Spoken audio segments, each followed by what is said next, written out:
But I often say this, real estate is reliable, people are not reliable. And it's that conversation piece today around people not being reliable where I want to crack the code.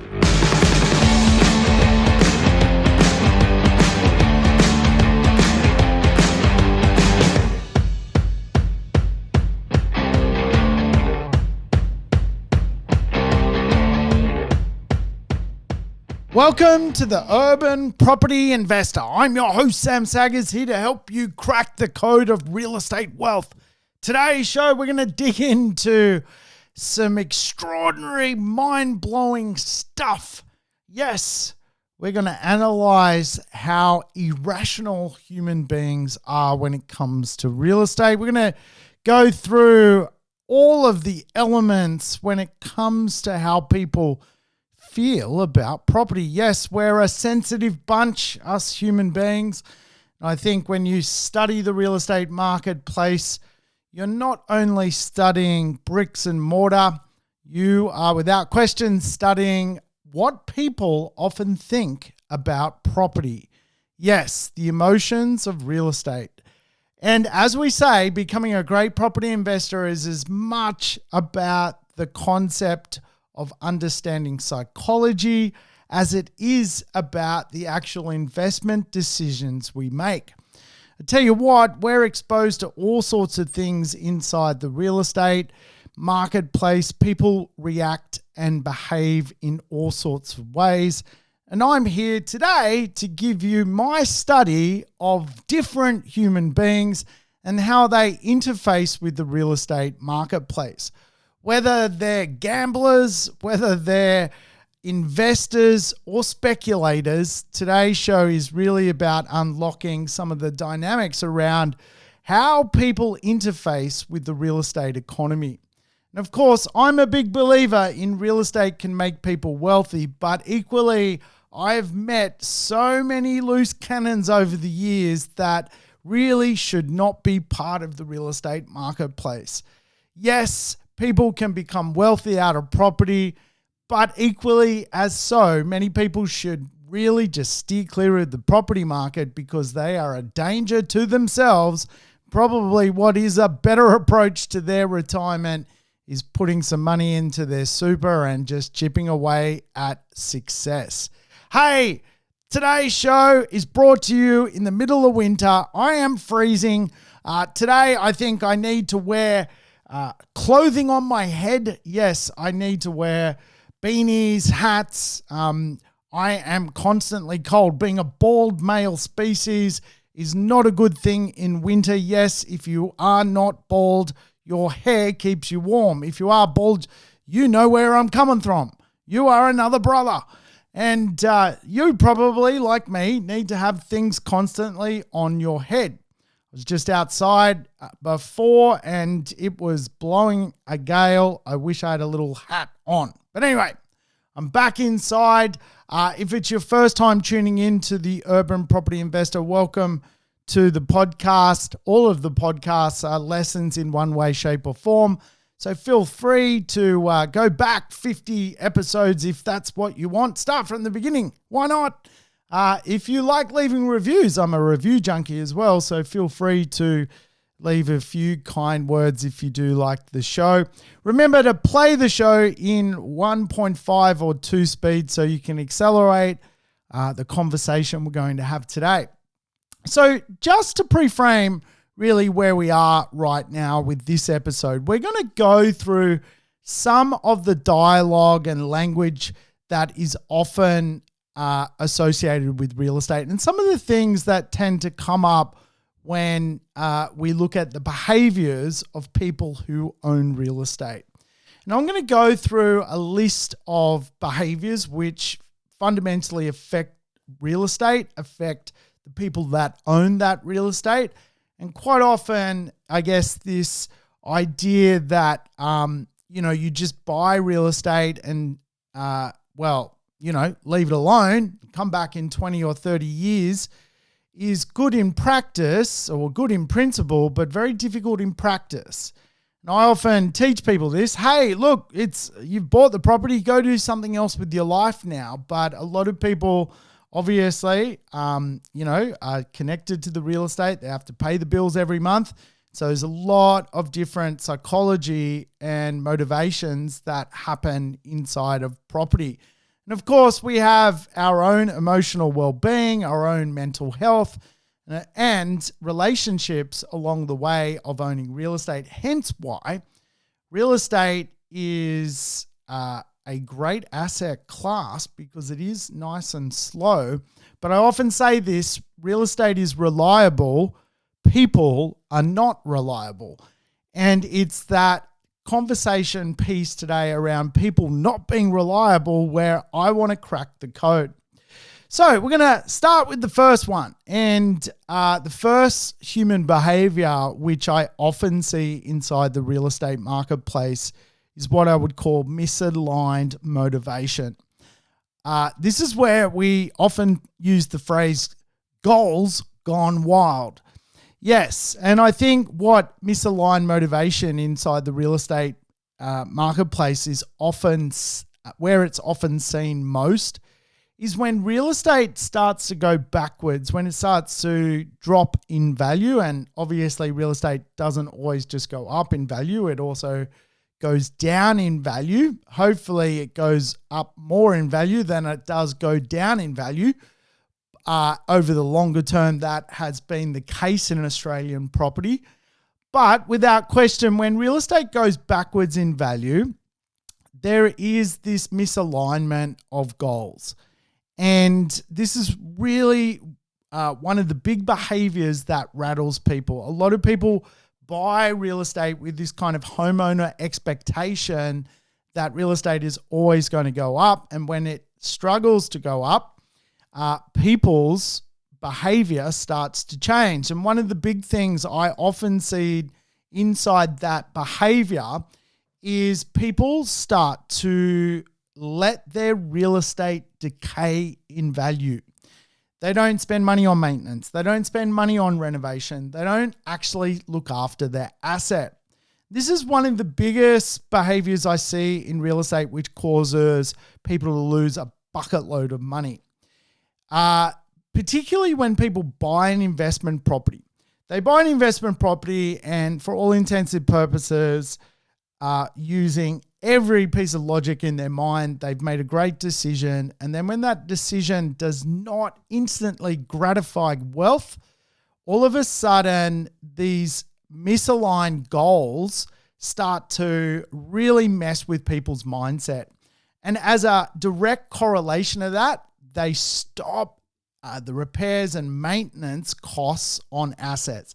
And we often see this with much older property. When people buy older property and they have this goal for huge amounts of capital growth and it doesn't happen, all of a sudden that extra money to make the property great, which should be injected into the asset, actually doesn't get injected because of the misaligned goals, right? And again, this really does mean a lot of people end up in a financial heart-aching situation because, they have this goal set in their mind that they buy the property and it goes up in value. And then at the first obstacle, what they do instead of fixing the problem, they hide from the problem and they don't spend the money to make the property better and more appealing and more attractive. And of course, this misaligned goal really does send people on a spiral out of control. I've seen properties which could have been solved and start to grow in the marketplace if someone just did a $25,000 renovation. And because of the lack of market growth, by injecting deal growth through money, the investor could have redefined their situation. But what instead happens is a lot of people shirk that because they don't get market growth, and because their goals are misaligned, they do not see the value of putting what one would argue good money after bad, and then all of a sudden their real estate really goes down in value. Remember, there's 4 types of growth: deal growth, location growth, market growth, and behavioral growth in real estate. And of course, one of the big things, if the market is growing and your property isn't, is probably you need to look at the deal. The second kind of behavior I see inside the real estate marketplace is, without question, a monkey see, monkey do behavior. And I often see this really with the way people approach owning real estate as homeowners. Yeah, Australians end up pretty poor in retirement. By even world standards, the standard of living for pensioners in Australia is not great. And there really is this idea that if you just buy a property, there is no risk, that particularly your parents or their parents bought real estate and really as home buyers created this kind of idea of wealth. And what we do know from really the statistics and also the income profile of pensioners is one asset is not enough. And so for me, one of the behaviors I see time and time again inside the real estate marketplace is this monkey see, monkey do behavior of people just going, well, I'm just going to pay off my family home, and that's my wealth creation strategy. And of course, in retirement, they get to this place where they're asset rich with one asset, which arguably is not being asset rich, and cash poor. And the way the pension system works here in Australia, if you've got an asset over a certain amount as a couple, you do not qualify for the pension. So the monkey see, monkey do behavior of people inside the real estate actually is this continuous line of people thinking that real estate is going to lead to some sort of financial freedom. Really all it does is get them to the end of their life where they've got an asset, they don't qualify for the pension, so they have to sell the asset to qualify for the pension under the asset test of the pension system. And don't quote me on this, but roughly per couple, you start to see diminishing returns in the pension if you own assets over circa $500,000. I know just doing the calculator earlier today, if you've got any assets certainly over $800,000, you are not qualifying for the pension. So a lot of people really do this monkey see, monkey do approach to real estate investing. And of course, they end up at the end of their life with no passive income and the one asset being the home ownership that they so proudly achieved. And of course, they have to then surrender that home because they actually have no money to live off. And that's where they can then qualify for the pension. So they have to almost spend everything they've achieved over their whole lifetime to actually get a return by then qualifying for the pension, which is interesting, right? Like we often think, even if we just bought one property, that's great. And it certainly is better than nothing. But I think also we need to really understand that our job as property investors is to get more capital into the marketplace, because more capital basically puts us in a position where we will financially live off income. And for me, the amount of capital you need in the marketplace, other than your own home, is at least $2 million worth of investments, which yields roughly on a 5% return around $100,000 passive income. Hey, the next one for me, behavior, which I often see in the real estate marketplace, which certainly irks me and has harmful consequences, is over-optimism. And I often refer to this person as a bit of a fireball. I guess people often think that they can see the future and they are capable of predictions when it comes to sort of capital growth. And I often see the harmful consequences of this when people realize that real estate is a long-term sport as opposed to a very quick return. There is no immediate gratification in the real estate marketplace. So yes, we can make $50,000, $100,000 quite quickly out of real estate. We can add value to real estate. We can catch a wave of capital growth. But over the longer term, I think we need to almost like know our behaviors. And certainly I think sometimes a lot of people inside the real estate marketplace have this kind of over optimism when they approach buying real estate, and then they get this kind of almost like, realization that real estate is actually a long-term sport, not an over optimistic doubling in value in 2 to 3 years period. So you often see this over optimism, I think, today in almost like the crypto marketplace. I certainly see, on things like Instagram and TikTok, just how many people are optimistically constantly talking about this kind of stuff. And one would argue, wouldn't it just be better to buy some crypto and go to learn to play golf and leave it alone, right? But it's this kind of behavior which really does almost like fuel someone's personality type. And I've seen what I call fireballs come into the real estate marketplace. They want to own, 5 properties in 5 minutes, and they are quite often what I call a bit of a danger to themselves, because they're so optimistic that they quite often leave a lot of valuable information on the table where they don't assess real estate as well as they should. Probably the next behavior is what I would call the momentum effect. And the momentum effect is an interesting one because a lot of people fundamentally jump into the real estate market. Sometimes we call this kind of like FOMO, fear of missing out, the momentum effect.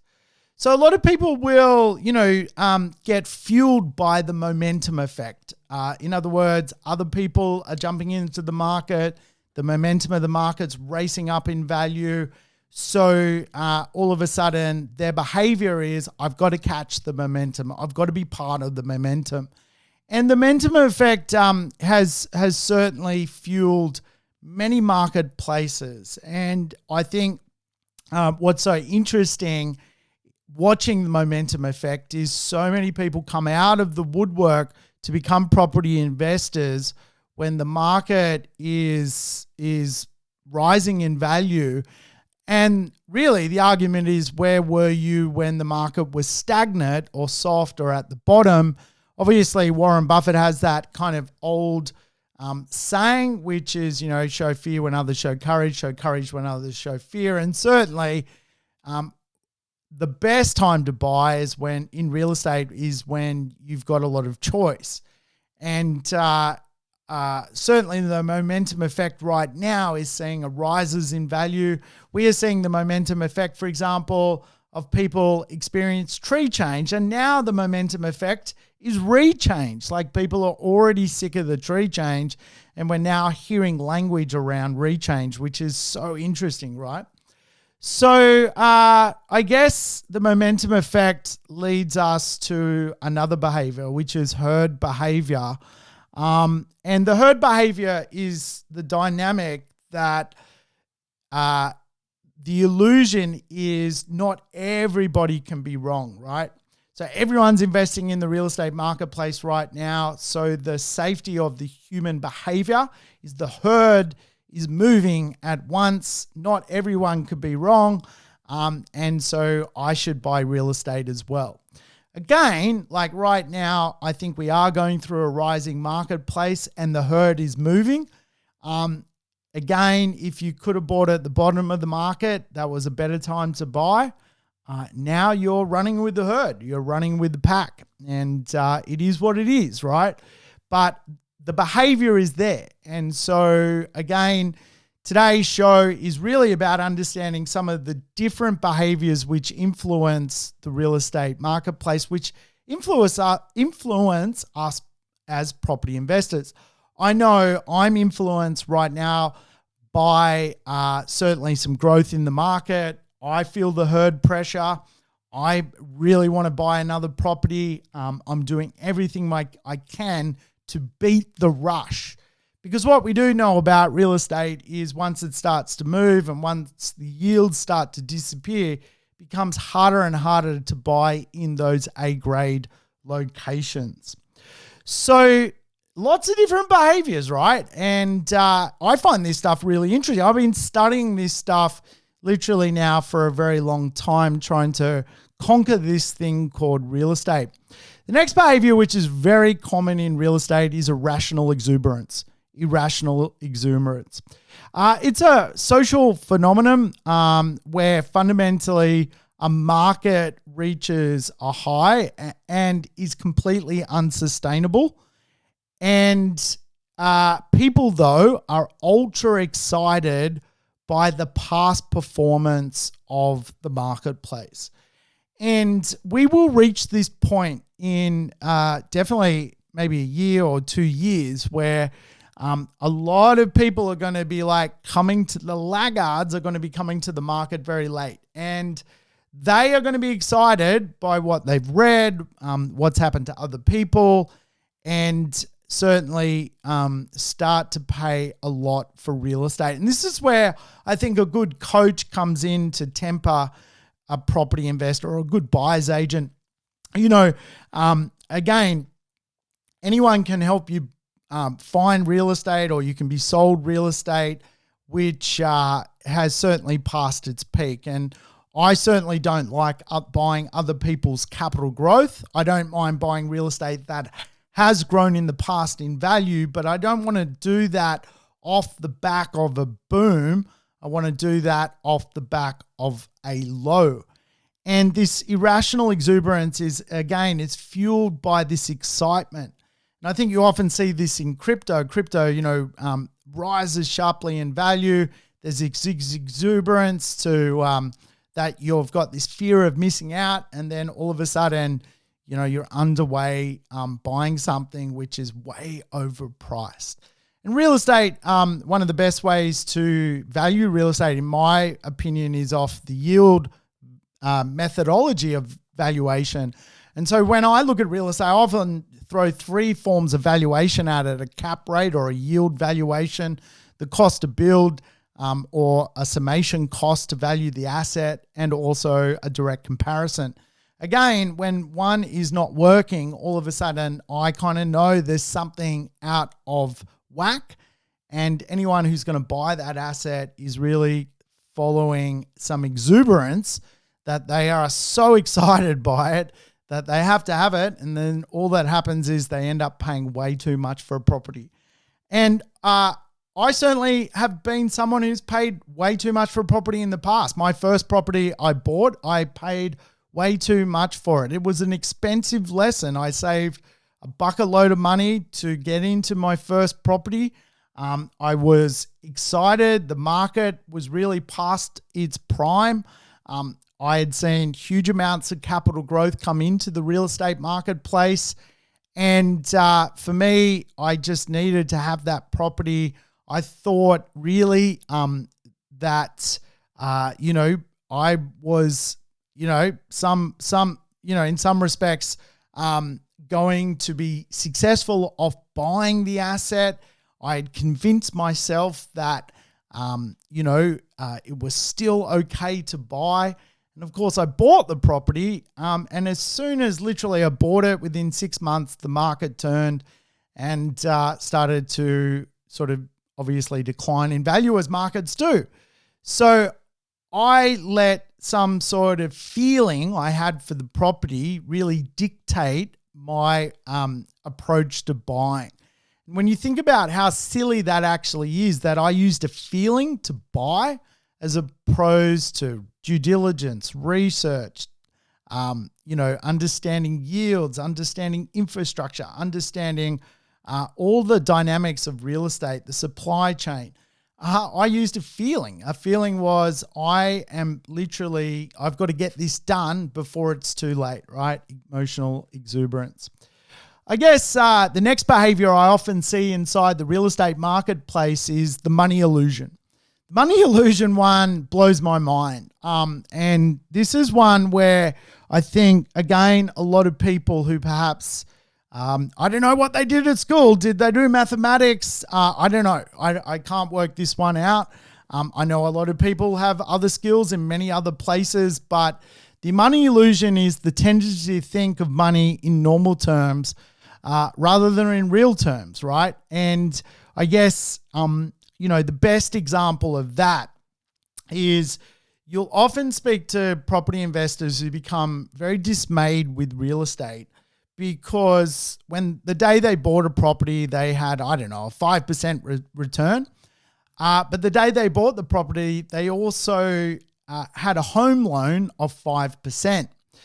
Then you meet them sort of 2 or 3 years later, and their 5% return is now a 4.5% return, and they feel absolutely ridiculously gutted by the asset that they bought. They've got this illusion that that there's this kind of unjust problem that's occurred to them.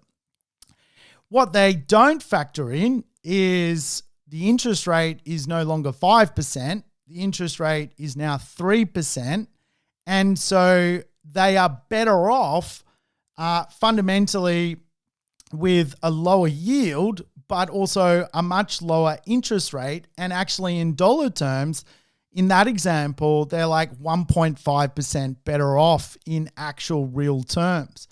And I find the money illusion is something which really a lot of property investors start to struggle with, and then self-analyze real estate, and then start to self-harm themselves out of owning real estate for a long period of time. And again, we can see the illusion of money in wage growth versus inflation.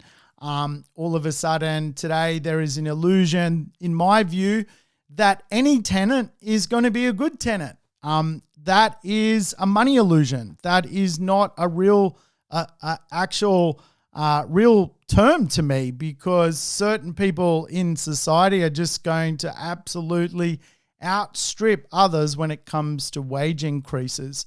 So there is a tendency for people to have this illusion around money, which certainly creates, in my view, a very strange behavior inside the real estate economy. And again, I think it's just a skill set thing where people kind of don't understand perhaps what's going on. I guess my little tip is just, the Reserve Bank of Australia meets first Tuesday of every month, and just get in the habit of understanding, I guess, where money is being set, so you can actually, not think of money in nominal terms, but rather in real terms. Like today, the cash rate is 0.1%. If you're getting 4.5% rental return, that is absolutely incredible. Would it be better if it was 5%? Yes. Would it be better if it was 6 or 7 or 8%? Of course it would. But we have to understand that as a property investor, we can often paint a strange behavior of these illusions inside our mindset, which again just throws us off course in some respect.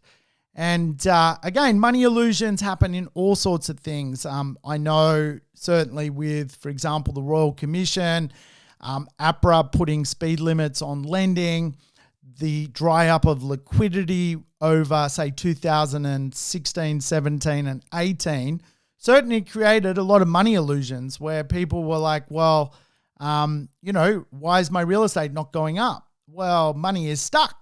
In real terms, money is stuck because the Central Bank of Australia, APRA, everyone's clamped down on liquidity. So in real terms, money is not moving. In nominal terms, though, people were thinking, well, I still deserve capital growth. Doesn't really work that way. That is why we have a thing called macro and microeconomics. I guess the next behavior, which I often see inside the real estate marketplace, is what I would refer to as regret theory. Yes, regret theory. Regret theory is the anticipated regret of making the wrong decision.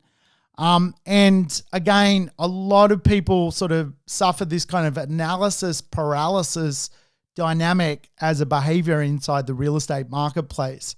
And basically, regret theory really fundamentally stops people from actually taking action. And I guess the counter argument to not taking action is almost like there is some sort of harm a lot of the time in real estate by not taking really good action, obviously diligent action. So I guess, a lot of people, particularly analytical people, suffer from regret theory. I know I personally work with an awesome dude, and for 5 years he's an analyst. He's basically a really good analyst, but he's a really good analyst for other people. And in his own world, he spent 5 years watching the 2013 to 2017 Sydney property boom going off, and basically could not find a time where he felt really comfortable not overpaying for real estate. And of course, the regret now and the regret theory for him is he missed the entire property boom basically with analysis paralysis. And again, I think a lot of people suffer this concept of regret theory. They don't want to, basically, put themselves in a position where they are making the wrong decision. And as a property investor, you have to be a decision maker. You have to stand by your decisions, even the bad ones, and you've got to work your way through the bad decisions. You can't just throw up your hands. Again, there is a lot of illusions out there with the real estate marketplace, and people often think the point that they buy, the property will double in value. Well, what if it's already gone up 30%? Potentially for your asset to double in value, it will perform by 70%. Again, regret theory is something I see a lot of. And particularly fence sitters, they are non-risk takers. And as such, quite often I think you will find the non-risk taker is someone who's going to be sidelined inside economics in Australia. Australia is a capitalist country, and as such, we need to get our capital into the marketplace. Certainly coronavirus has taught us anyone who owns assets is seeing asset values absolutely skyrocket in value to the point where, again, that regret of not taking action really does unfold for a lot of people, and they start to certainly sideline themselves out of the real estate marketplace because they miss so many times of buying. So, the best way to overcome, regretting missing opportunity in the real estate marketplace is the fact that Australia has multiple marketplaces. It's not one big marketplace. Sydney performs differently to Perth, performs differently to Melbourne and Brisbane and so forth. And it does allow property investors to diversify and have money in multiple marketplaces. And certainly if we miss the boat in one market, we can certainly jump into another and fuel our way to property success. The next behavior, there's a lot of behaviors, isn't there? My God, I'm blown away by how many behaviors there are in the real estate marketplace. Next one is what I would refer to as mental accounting. And this is an interesting one to me again. I often coach a lot of people, and the way they account for things is it's this kind of decompartmentalization in their mind. It's just a human behavior that people do. It's often also referred to as two-pocket theory, where actually, people, treat money differently. Okay, they have two pockets, some money in one pocket, some money in the other pocket. One's for spending, one's for saving. This is kind of the two-pocket theory. You see this quite often when you're coaching people. They'll have massive credit card debt. They'll have cars that they do not need, and they have huge lease terms on. And then they have a money jar with $20,000 in it. And you're like, you sort of like have this kind of mental accounting where, the human being is rationalizing that one is actually a completely different money source than the other. And of course, the argument is if you can just overcome this mental accounting disability that all of us actually have, and stop separating things, you can start to deal with real wealth challenges. You can rip up the credit card, you can get rid of the lease term, and then all of a sudden your real money jar will appear, and that real money jar is then your seed capital for investing. Again, people put money into separate categories, and sometimes obviously this is helpful, but certainly on other occasions it can be quite harmful. And so creating mental accounts around money, it's just what people do. They'll have money. Oh, I can't touch that money. It's mentally accounted for a certain thing. And then investments just go by the wayside because of the mentally accounting of money. And again, when you start to sort of think of money in something that is there to provide more money, sometimes you start to overcome your mental accounting bias around the way you approach looking after money. After all, money is sort of something that most of us, if we get our hands on it, the only purpose of money is to go and multiply and make more money.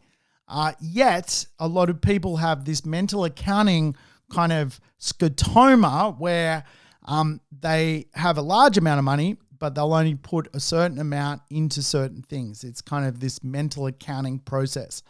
And again, look, some of that can be helpful. Some of it can be a hindrance. I'm just here to tell you about the different behaviors which certainly unfold inside the real estate economy. And as such, you often see, real estate affected by these kind of behaviors, right? And particularly in that situation, mental accounting, I often see finance affected by the way people mentally account for things. I guess the next behavior is loss aversion. And again, I think you will find that people obviously buy real estate because they want to gain, and they are reluctant to make a loss on real estate. And this is probably one of the best things about the behaviors inside real estate. I know last week I took a $3,000 loss on some shares, and that is considered very normal in real estate, in the share market rather. Again, inside of real estate, loss aversion is something which really does actually make real estate a very long-term investment vehicle. Because people are leveraged in real estate, also their losses quite often are leveraged, right? So people will save $50,000 to get into the marketplace. They then can borrow, $500,000 from the bank or all up to buy a property. Then their asset comes back $50,000. All of a sudden, the loss aversion behavior of real estate owners and investors kicks in.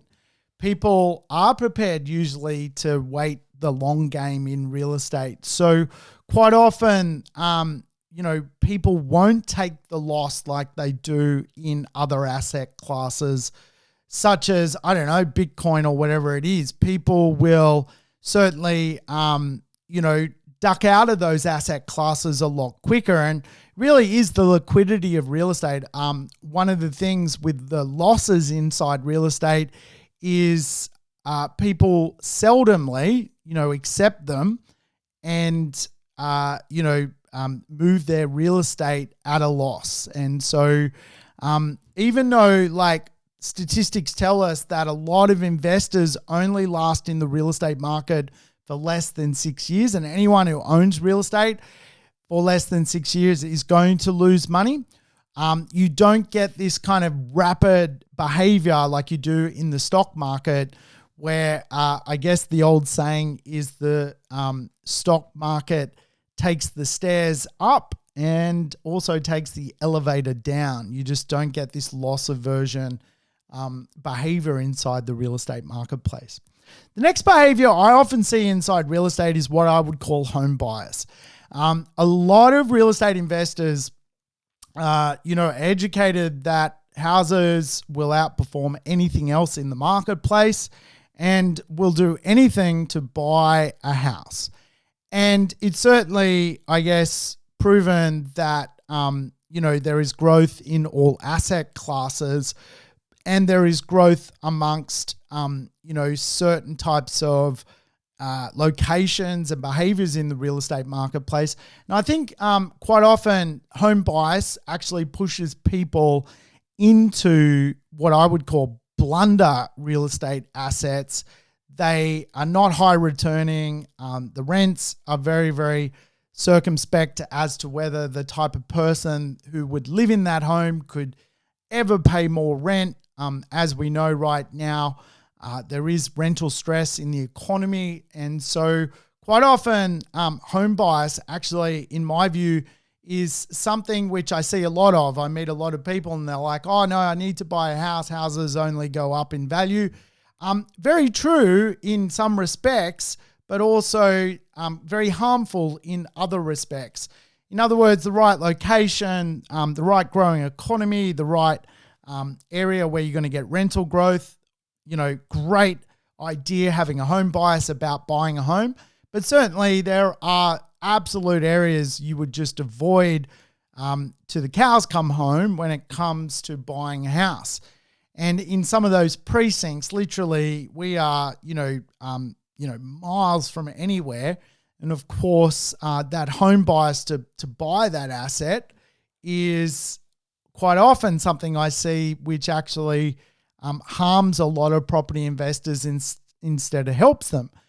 Alternatively, if that home bias wasn't built into the behavior of the person, they might have been able to look at a really chic boutique townhouse in a much better location, which got or gets a much better caliber of tenant and actually gets a much higher rate of rental growth or even capital growth, right? So again, this idea that we come to this market, this crazy thing called real estate with some behaviors, these are really common behaviors that I often see inside the real estate marketplace.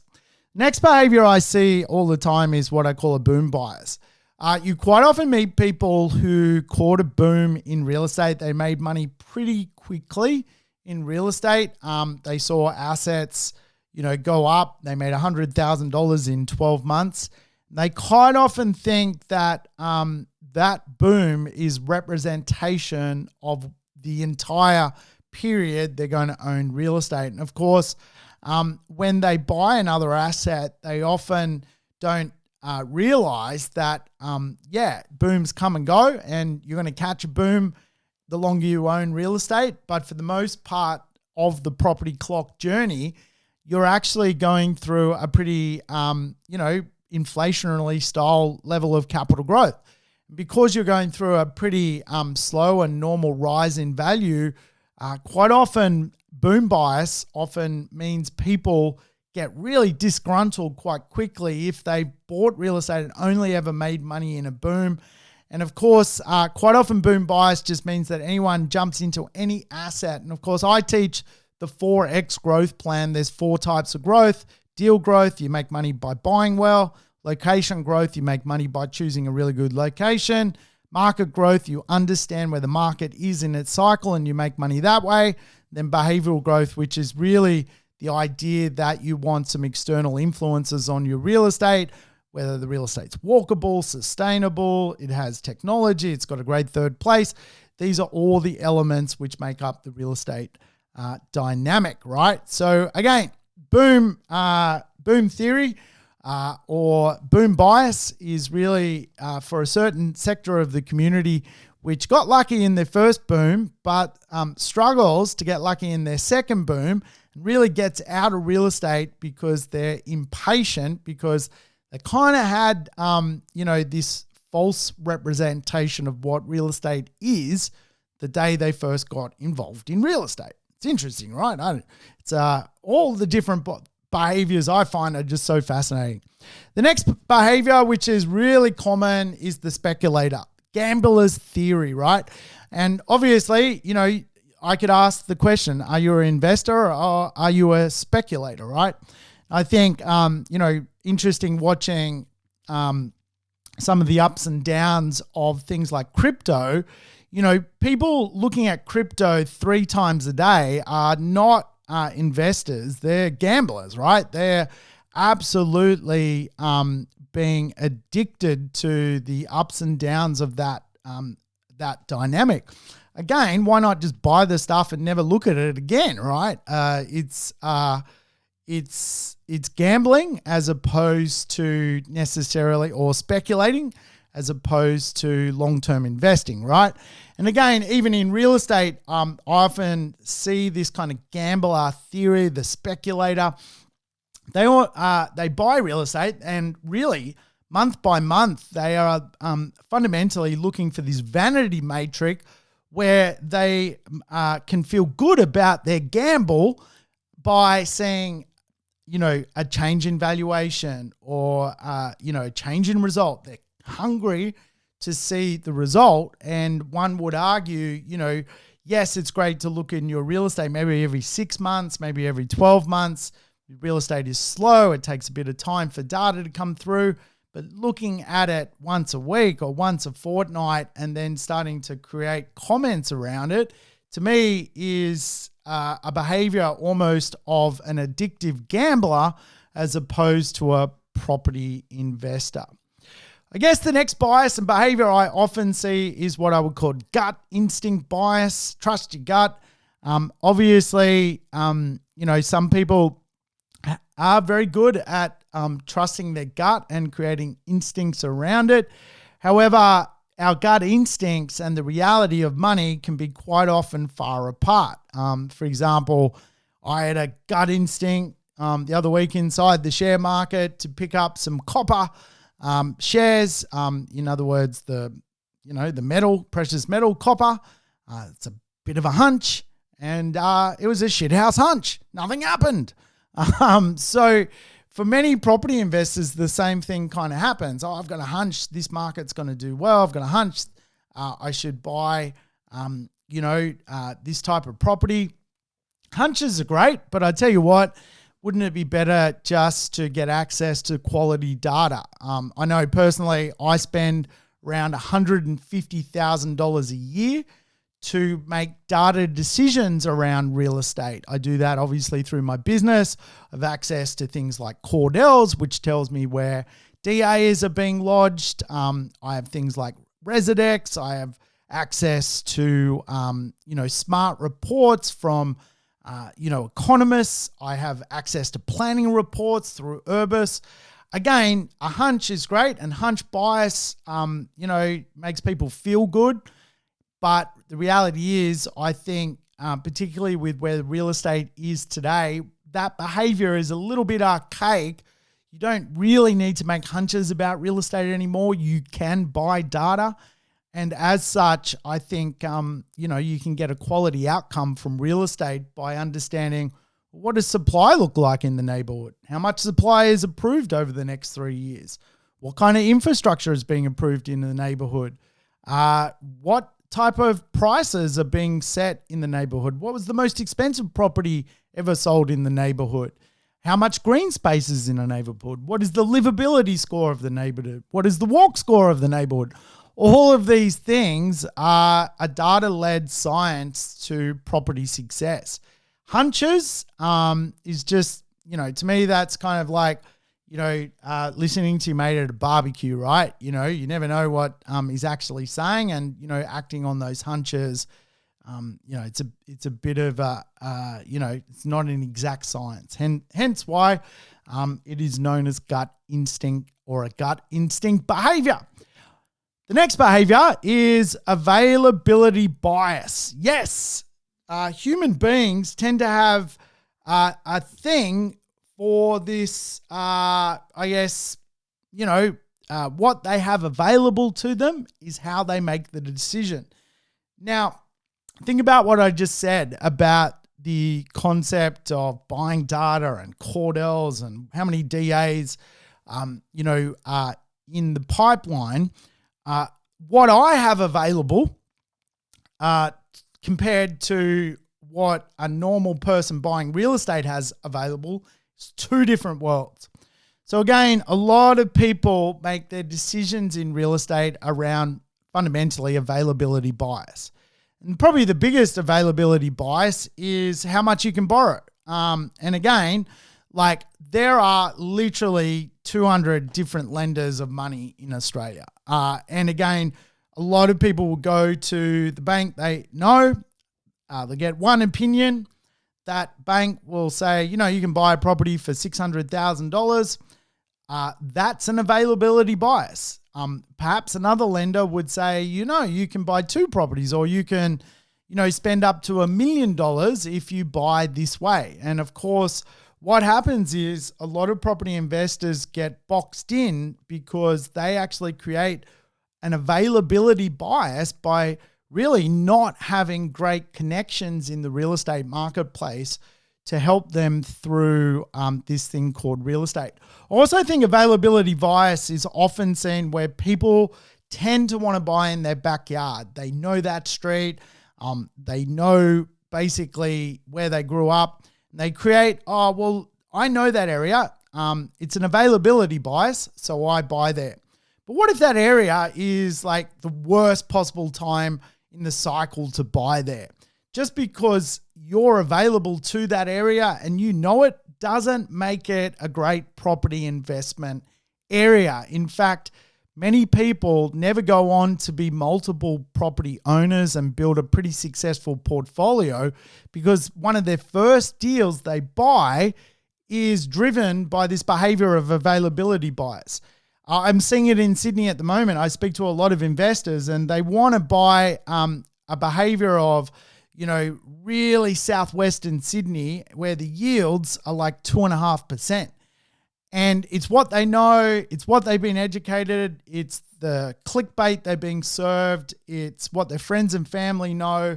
And again, one of the challenges as a coach, I've got to go, well, your availability bias is just not big enough because what you're seeing is very narrow focus. You're only working off what you know, and you're not expanding your thought process to other ideas. And of course, that is one of the challenges of being a coach is overcoming people's availability bias, which again is one of the things that is often referred to as confirmation bias.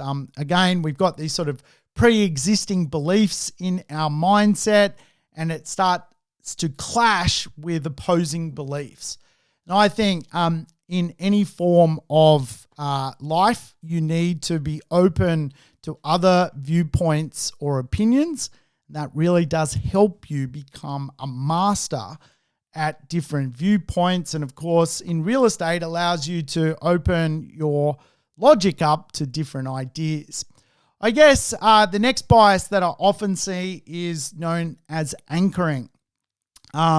Anchoring is, I guess, this idea that we, just like the word anchor, dig our heels in around a cognitive bias where we really are making decisions based on a limited piece of information. And again, I think, a lot of people get themselves in this position when it comes to property. They anchor that they have to buy in, their local marketplace. Why? Because they'll create an anchor in their behavior that, properties are very hard to manage. So that's their anchor. And they've thrown in this anchor and it's hit the sand and that now they literally need to be rewired to overcome the fact that that's not true, right? I remember I had an anchor that the first property I bought was I wanted it to be close to my mum. And I created this mental anchor. I was like, oh, look, I always want to be able to look after my mum. I'm going to buy an investment near where my mum lives. And I created this anchor and I bought this property. Again, I was influenced by the market. The market was racing up in value. So I created a behavior of, I needed to get into the marketplace. I was excited to do it. I ended up paying way too much for the property to create an anchor that I had a property close to my mum. Once I owned that property, I literally never went to see it. I saw it the day I settled, and within a couple of 2 weeks of owning it, I never went to see it. And for me, I literally lived 20 minutes from my mum, and I still went and saw my mum. So all of a sudden, I realized the anchor of owning an asset close to my mum really was just a strange belief that I had created. I didn't need that. I could live anywhere and pop in and see my mum, right? Again, these kind of like weird anchors start to change the behaviors of us as property investors. So you might have an anchor and, you've just got to work out what that anchor is and if it's actually an illusion of actually making money. Certainly for me, the anchor of buying close to my mum had no monetary value to it. It was just a nice feeling I created in my mindset, right? Again, today's show is about understanding all these different behaviors that influence us as property investors. The reality is human beings are fucked up. We're all a bit fucked up. We're all a bit messed up. And the more we can uncover some of the things which are real and some of the things that are just weird human being stuff, we can start to certainly be better property investors. I think the next one, which is a bias which I see a lot of, is the social status bias. Obviously, we're under a lot of pressure in our lives to keep up with the rat race, to keep up with the Joneses, to live this perfect life. We need the right car, we need the right house, we need the right wife, the right dog.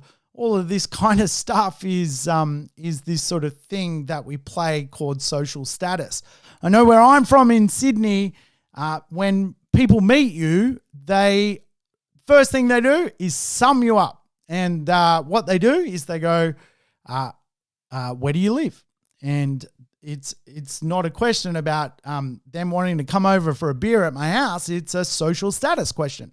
Where do you live? What is your social status? In Melbourne, the social status stems out of the schooling system. People will ask you in Melbourne, what school did you go to? They don't care if you learnt English or maths. They're asking you what your social status is. And certainly one of the behaviors of real estate is social status. And the good and bad bits of that is sometimes by finding a great property market, which is going to improve its social status, you're going to get capital growth from the location improving in value. Some of the challenging things with that, of course, is people buying real estate for the wrong reasons in the wrong location just to keep up with this kind of social status effect. And, I see this a lot, that people, quite often feel a bit ashamed as renters and they need to get into the marketplace, but then they almost like jump into a marketplace they can't afford just to jump into social status. And I see this in the home owner market a lot, that people, need to sort of almost like feel confident in their personality by making sure where they buy is actually socially acceptable. And, I've certainly seen, many people close to me bite off more than they can chew and actually, spend 10 years dithering with real estate when they could have just lowered their social status as to where they live and become a great property investor on the side, right? So it's an interesting one, the behavior of social status. I think you could do a whole lecture on that one just, for a good hour as well. I guess the next behavior certainly that influences people in real estate is certainly the command economy. And the command economy is at work at the moment. The command economy basically influences the behavior of real estate by injecting policies into the real estate market, which changes behavior. In 2016-17, we had the command-led economy change the behavior of real estate by drying up liquidity, by making it very hard for investors to get loans. Today, the command-led economy is also influencing real estate with policies and decisions influencing, for example, first homeowner grants and building boost grants. And what I find quite fascinating is the response of people to the command-led economy is quite often fascinating from a behavioral observation. For example, over the last year, really, we've seen an absolute robust amount of millennials jump into the real estate marketplace to take advantage of free grants and also stimulus from things like building boosts to jump into the marketplace. And one could argue, a lot of people in Australia needed that extra $30,000 or $40,000 boost to get into the marketplace because they were never going to save their way there. Again, this kind of behavior of the command-led economy almost can stop the herd or create a herd. And I think what you would agree you've seen over the last sort of certainly 12 months is the government creating this herd mentality where all of a sudden the grants and stimuluses are so good that the herd comes knocking on the door to certainly grab their piece of the great Australian dream. The argument, of course, is are many of the millennials just cannon fodder to a large amount of debt when it comes to certainly where they're being positioned to buy? Are they actually bait to kickstart the economy? Obviously, I'll let you be the judge of that. Certainly, many investors and first home buyers have bought great properties in great areas. And I equally think many first home buyers are probably going to wake up with a bit of a command-led economy hangover from buying in the wrong part of town. And certainly, though they've acquired the asset, perhaps when they look at the rental return of what they just bought and the lifestyle of where they just bought within, they may actually start to second guess that behavior of the herd mentality as a result of the command-led economy. Hey, that's it from me today. I hope you've enjoyed this episode of The Urban Property Investor. Feel free to leave me a review. Today, of course, the show was about the behavioral logic of human beings and real estate. And I hope you learned something today. I'm off. Take care. I'll catch you soon on the next episode. Thanks for tuning in to The Urban Property Investor. To never miss an episode, make sure you subscribe to the podcast on your favorite app or on YouTube. And I would love it if you could give the show a rating and share it with your friends and family. In between episodes, you can always keep in touch with me by connecting on social media over Facebook, Instagram, or LinkedIn. Until we meet again on the next episode of The Urban Property Investor, take care and bye for now.